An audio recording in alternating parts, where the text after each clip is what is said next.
I'm Todd Bland, Director of the Social Services, Labor, and IT section here at the Legislative Analyst's Office. Today, our office is releasing a new report on the unemployment insurance insolvency. The report looks at the history of the unemployment insurance programs, makes comparisons to other states, and makes recommendations to the legislature for correcting the insolvency. First, I'd like to provide a little background on the unemployment insurance program, or UI program for short. The UI program is a federal-state program authorized in federal law, but with broad discretion for states to set benefit levels and contribution levels.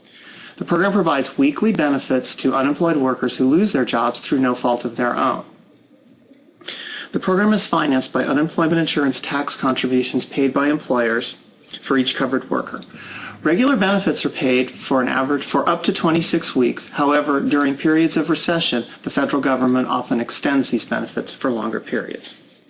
The UI fund balance became insolvent in January 2009 and ended that year with a shortfall of $6.2 billion. Absent corrective action, this shortfall could reach as much as $20 billion by the end of 2011. During 2009, the state paid out about $11 billion in benefits, while only collecting $4.5 billion from employers. The recent spike in benefit costs is due to the recession, which saw more people apply for unemployment insurance than ever before. Figure 3 on page 9 of the reports shows how the insolvency developed. The top two lines show benefits and contributions. As you can see, in 2008, the benefits began to exceed the contributions, and by early 2009, the fund balance had been depleted. The red portion of the figure shows the accumulated deficit. Despite the shortfall, benefits are still being paid to workers. This is because the Employment Development Department obtained quarterly loans from the federal government in order to continue benefit payments. Generally, loans lasting more than a year do require interest payments. However, recent legislation, the Federal American Recovery and Reinvestment Act of 2009, gave states relief from interest payments during 2009 and 2010. However, beginning in 2011, the state could owe as much as $500 million in interest, and these costs would continue into the future. Our report makes a lot of comparisons to other states. I'm going to call your attention particularly to Figure 8 on page 15. Figure 8 examines the relative tax burdens on employers, and it reveals a mixed picture. On the one hand, look at the top portion of the figure, which shows the average contribution for employer was $363 in California. This is higher than in other states.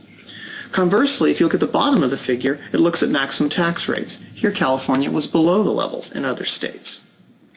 Finally, we attempted to standardize these issues across states on something we call the average effective UI tax rate on employers. This is actually the third line from the bottom. At 0.7%, California is just a little bit higher than the other states.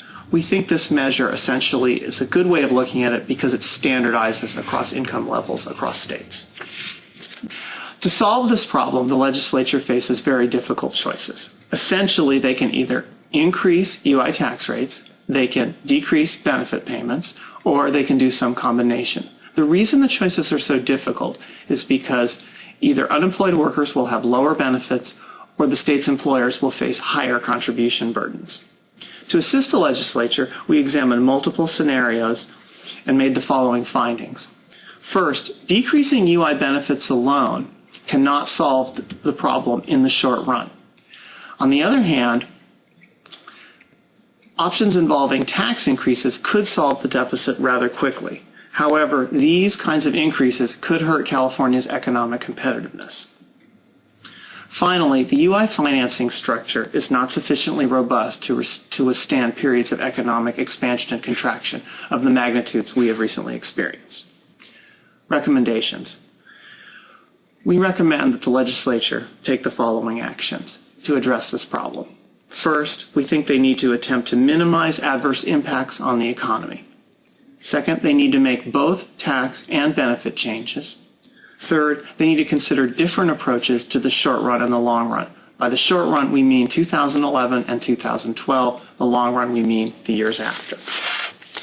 At a minimum, we think the legislature must take prompt action to bring UI benefit and tax revenues into line so that the deficit stops accumulating and the interest obligation stops growing. To read the entire report entitled California's Other Budget Deficit, California's Unemployment Insurance fund insolvency, check out our website at www.lao.ca.gov.